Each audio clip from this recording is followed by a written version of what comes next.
While we didn't know that much about Joe Biden's health, we know even less about Donald Trump's health. He was completely untransparent during the 2023-2024 campaign. He has not been transparent since, and there is no mechanism forcing him or any future president to being transparent about their health. He could be on anything. We really have no idea. All right, Matt Taibbi is the editor-in-chief, Racket News, and joins us tonight. Matt, good to see you again. What's your response to, how they're trying to twist this thing after what we saw they did with Joe Biden? So I have nothing against Jake Tapper personally, but when I first read about this, I thought it was a joke, honestly.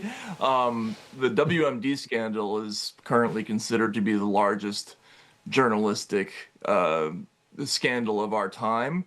But in that case, we could legitimately say that the government lied to us. In this case, everybody was looking right at Joe Biden for years on end. It's not like we can say they lied to us, which is the case that they're now claiming. The first chapter of this book has an F-bomb in it, claiming essentially that they F'd us by lying about Joe Biden's health. But I was on the trail with Biden. We all saw it. He was clearly unfit. They just didn't want to report it. It's unbelievable, and I feel like these guys are just bleeding out credibility as they try to save themselves in this moment because, again, you're looking at something, they're telling you it's not happening, but you can see it with your own eyes, and basically what they're telling you is, we trusted the White House so implicitly that even though Joe Biden was clearly collapsing, we decided to believe the White House instead.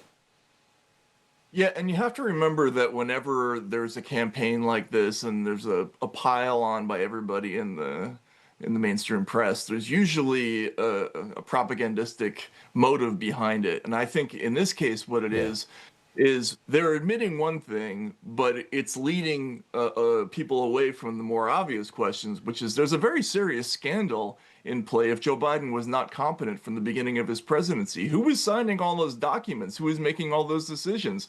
Was the auto pen used illegally? Were all those policies enacted illegally? Was legislation signed illegally? Like, these are all questions that we have to ask that they're not asking now because we're now admitting that we made a mistake about his fitness. Yeah. I want to ask you about Scott Pelley over at CBS, showing a lot of frustration at the Trump administration at a recent commencement speech, Wake Forest University. Take a listen. Our sacred rule of law is under attack. Journalism is under attack. Universities are under attack.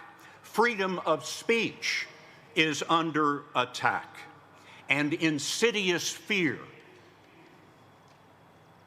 is reaching through our schools, our businesses, our homes, and into our private thoughts. The fear to speak in America.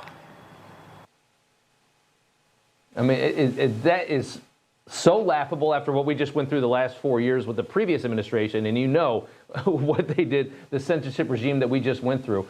But on top of that, you've got this lawsuit from Trump alleging that they edited Kamala to make her look better in 60 Minutes. We all saw that the teaser clip that they had on Face the Nation earlier in the day where Kamala's answer was awful. And we all thought, wow, that's not going to be good. And then when you watch 60 Minutes that night, Kamala's answer was a lot better.